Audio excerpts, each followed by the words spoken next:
Charge नहीं कर गया। सुनो यहाँ पे देखो ध्यान से, आज हमको क्या करना है, फिर से इस बात में ध्यान से समझना है किसको, ट्रायल बैलेंस को। ठीक है, ध्यान से इस चीज को समझना है, ट्रायल बैलेंस। लास्ट क्लास में मैंने तुमको क्या चीज समझाई थी, अपने दिमाग में इसको बिल्कुल पहले सेट कर लो कि असेट्स को आप कहाँ पर लिखने वाले हो, डेबिट बैलेंस। इसको पहले दिमाग में समझ लो।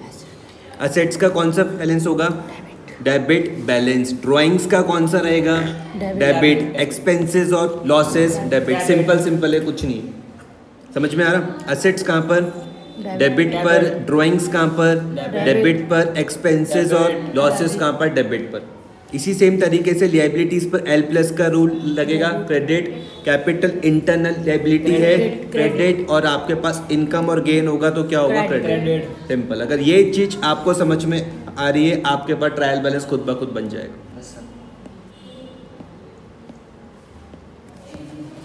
आप बताना भाई साहब, सबसे पहले मुझको बताओ कि हम कैपिटल को कहाँ पर लिखेंगे, आप बताओ। डेबिट। बिल्कुल गलत जवाब, क्रेडिट पे। ठीक है, काय का रूल लगेगा, एल प्लस का, एल प्लस का कहाँ पर, क्रेडिट। मैडम आप बताओ, असेट्स पे काय का रूल लगेगा, वेरी गुड, ए प्लस कहाँ पर, डेबिट। आप बताओ भाई साहब, फिक्स्ड असेट्स पे काय का रूल लगेगा, एसेट का लगेगा ए प्लस का कहाँ पर दिखाओगे, डेबिट पे। आप बताओ, सेल्स में काय का रूल लगेगा, इनकम का, वेरी गुड। एन प्लस का रूल लगेगा, एन प्लस कहाँ आता है, क्रेडिट में। रिटर्न आउटवर्ड्स आप बताओ, sales, return purchase rate, purchase होती है, बोलो वो एन माइनस। रिटर्न आउटवर्ड का क्या नाम होता है, किसको वो बोलते हैं, रिटर्न एन प्लस में आएगी, नुकसान नहीं होना, एन प्लस में आएगी। रिटर्न आउटवर्ड, रिटर्न आउटवर्ड को हम लोग बोलते हैं परचेज रिटर्न। ये नाम याद रख लो, परचेज रिटर्न। इसमें काय का रूल लगता है, एन प्लस का रूल लगता है। एन प्लस का रूल मतलब आप इसको कहाँ पर दिखाने वाले हो, क्रेडिट पर। समझ में आ रहा है? मतलब आप इसको इस तरीके से समझो कि आपने कुछ चीज़ परचेज करी थी, आप उसको रिटर्न कर रहे हो, तो या तो आपको पैसे वापस मिलेंगे या फिर कोई आपको नया सामान मिलेगा, ऐसा मान के चलते हो। ठीक है, फेवरेबल। रिटर्न आउटवर्ड समझ में आ रहा है? आप बताओ भाई साहब, बिल्स पेबल पर काय का रूल लगाओगे, सर एन माइनस का। बिल्कुल गलत जवाब। ठीक है, बिल्स पेबल हमेशा याद रखना क्या होता है भैया, लायबिलिटीज होती है, याद रखना। बिल्स पेबल क्या होता है, लायबिलिटीज। और लायबिलिटीज में काय का रूल लगेगा, क्रेडिट, एल प्लस क्रेडिट। भरने हैं अभी। ठीक है, बैंक ओवरड्राफ्ट में काय का रूल लगेगा, एल प्लस का, एल प्लस का। ठीक है, लायबिलिटी है, कहाँ जाएगा, क्रेडिट पर। ओपनिंग स्टॉक बताइए आपको, असेट है, डेबिट। ठीक है, ए प्लस कहाँ पे दिखाओगे, डेबिट। डेबिट में। समझ में आ रहा?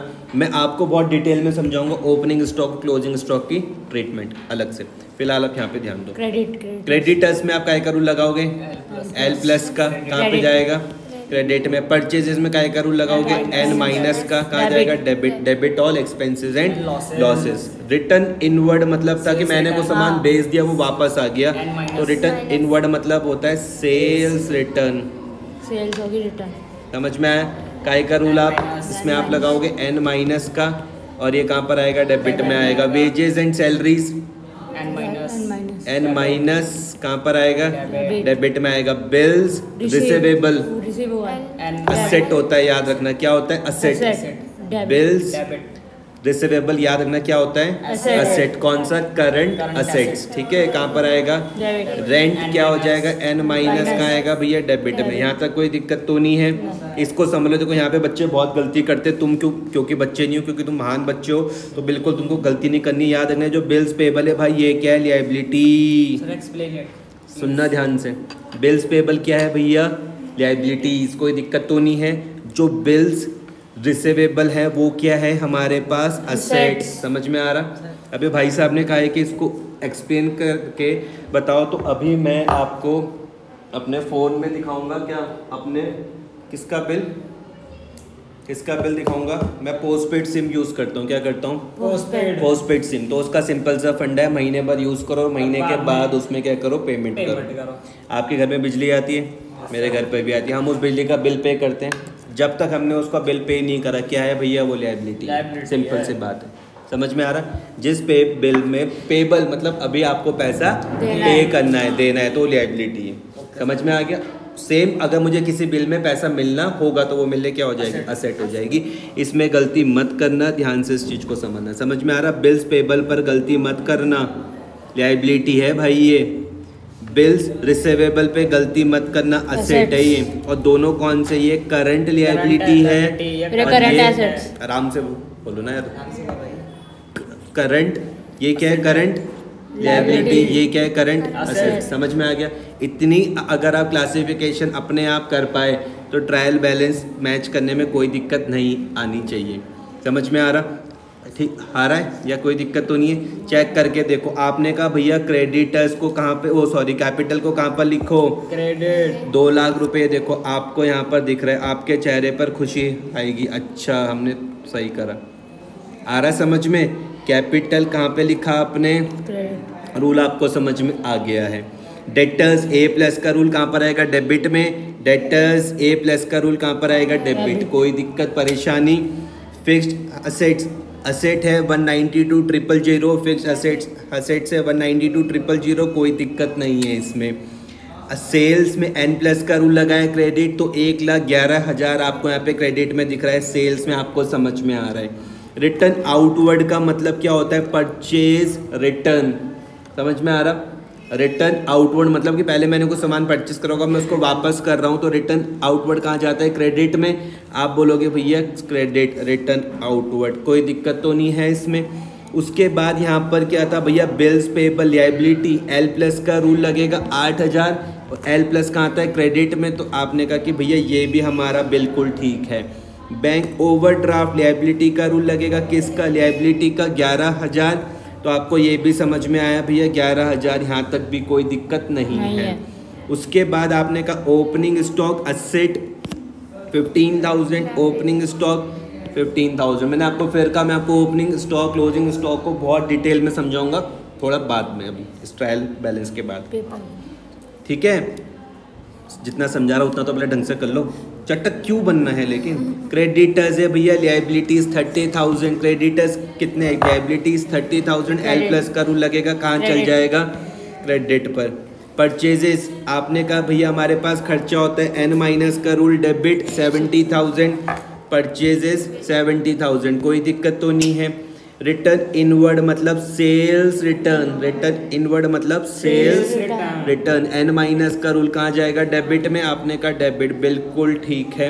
वेजेस एंड सैलरीज एक्सपेंसेस हैं 30,000, कहाँ जाएगा भैया, डेबिट में, तो ये भी आपका बिल्कुल ठीक है। बिल्स रिसीवेबल असेट मतलब वो बिल जिसमें आपको भी पैसा मिलना है, असेट है वो आपके लिए 15,000 रुपीज़, यहाँ तक कोई दिक्कत तो नहीं है, तो ए प्लस डेबिट में। रेंट एक्सपेंस 6,000 डेबिट, ये देखो समझ में आ रहा। तो जिस बच्चे को अगर ये चीज़ें ढंग से दिमाग में रही उसके, तो उसको ट्रायल बैलेंस बनाने में क्या कोई दिक्कत आएगी, बिल्कुल भी नहीं आएगी। समझ में आ गया, कोई दिक्कत तो नहीं है। अगला question, prepare a trial balance as on 31 March 2022। ये आपके लिए होमवर्क भी है साथ साथ, और कुछ और क्वेश्चंस मैं आपको भेजूंगा वो भी करने हैं, ठीक है? आ गया समझ में? तो यहाँ पर देखना कि आपको क्या करना है, ट्रायल बैलेंस बनाना है कब का, 31 मार्च 2022 का, from the following ledger balances of Dimple brothers. ठीक है, कुछ लेजर्स के हमको बैलेंसेस दिए हुए हैं, उसके बेसिस पर हमको क्या बनाना है, ट्रायल बैलेंस बनाना है। तो मैडम आपसे शुरुआत हम करते हैं, आप बताओ कंप्यूटर्स में काय का रूल लगाऊं, बोलो। आप बोलोगे भैया ये कंप्यूटर्स में आप असेट्स का रूल लगाओ, ए प्लस का, और ए प्लस मतलब कहाँ पर लिखो, डेबिट में। रुक जाओ, आप कभी मौका आएगा, रुक जाओ, अपनी भावनाओं को कंट्रोल करके रखो, जाओ आप। कैपिटल पे काय का रूल लगेगा, कैपिटल में बोलोगे भैया आप एल प्लस का रूल लगाओ, कहाँ पर जाएगा भैया, क्रेडिट पर। डेटर्स मतलब क्या, देनदार, काय का रूल लगाऊंगा, असेट का, ए प्लस का डेटर्स में, और ए प्लस कहाँ जाता है, डेबिट में। क्रेडिटर्स मतलब लेनदार, काय का रूल लगाऊंगा, एल प्लस का रूल लगाऊंगा, कहाँ पर जाएगा भाई, क्रेडिट पर। परचेजेस करूंगा तो काय का रूल लगाऊंगा, एन माइनस का, debit all expenses and losses, कहाँ जाएगा, सेल्स में काय का रूल लगाऊंगा, एन प्लस का, credit all income and gain, कहाँ जाएगा, क्रेडिट। रिटर्न आउटवर्ड मतलब क्या, कि मैंने कुछ परचेज करा, मैं उसको वापस कर रहा हूँ, रिटर्न आउटवर्ड। समझ में आ रहा है, ये समझाया था ना यहाँ पर, नाम ये याद कर लो यार, इनको गलती मत करना, मैं तुमको फिर समझा रहा हूँ, इनको दिमाग में अपने सेट कर लो। यहाँ पे बच्चे बहुत कंफ्यूज होते हैं। रिटर्न आउटवर्ड का मतलब क्या है? Purchase return. रिटर्न इनवर्ड का मतलब क्या है? Sales return. रिटर्न। कोई दिक्कत तो नहीं है यहाँ तक? तो आप मुझको कहोगे भैया रिटर्न आउटवर्ड मतलब क्या बताया? Purchase return. और इसमें काय का रूल लगता है याद रखना? एन प्लस का कहाँ जाएगा? क्रेडिट में। बिल्स पेबल क्या होता है? लायबिलिटी। अभी समझाया था पिछले वाले क्वेश्चन में, कहाँ जाएगा भैया? डेबिट में। बिल्स सॉरी एल प्लस कहाँ जाएगा? क्रेडिट में। बिल्स रिसीवेबल क्या है? असेट है, कहाँ जाएगा भैया? डेबिट में। बैंक ओवरड्राफ्ट असेट है भैया, कहाँ जाएगा?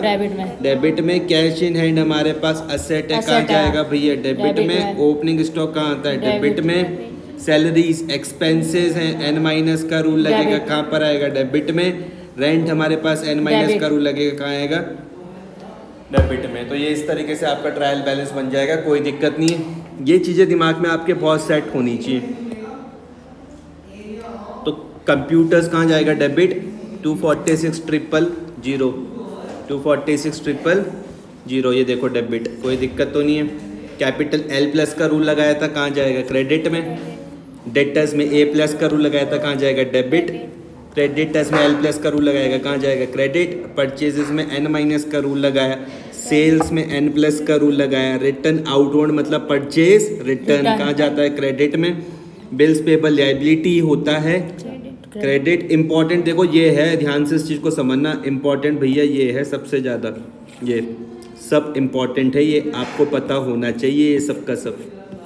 अगर ये समझ गए तो अकाउंट समझने में कोई दिक्कत नहीं आएगी कभी भी। ये नहीं समझोगे तो फिर सब सारी दिक्कत आने वाली। समझ में आ रहा? ये चीज़ मेन है। Bills payable L plus B R asset debit. Cash in hand assets debit. Bank OD liability credit. Opening stock कहाँ आता है? डेबिट में। Salaries debit. रेंट दोनों साइड का टोटल कर लेना, ये आपका मैच होना चाहिए। समझ में आया? कोई दिक्कत तो नहीं है? पक्का जी। अब एक और चीज़ यहाँ पे नोट याद रखना, इसको मैं समझाऊंगा अभी नेक्स्ट क्वेश्चन में, कि चाहे आपके पास हो क्लोजिंग स्टॉक, चाहे क्या हो? ओपनिंग। चाहे हो आपके पास ओपनिंग स्टॉक, स्टॉक चाहे कोई सा भी हो, दोनों के दोनों कहाँ पर आएंगे? डेबिट में आएंगे। समझ में आ रहा है? ये गलती मत कर देना।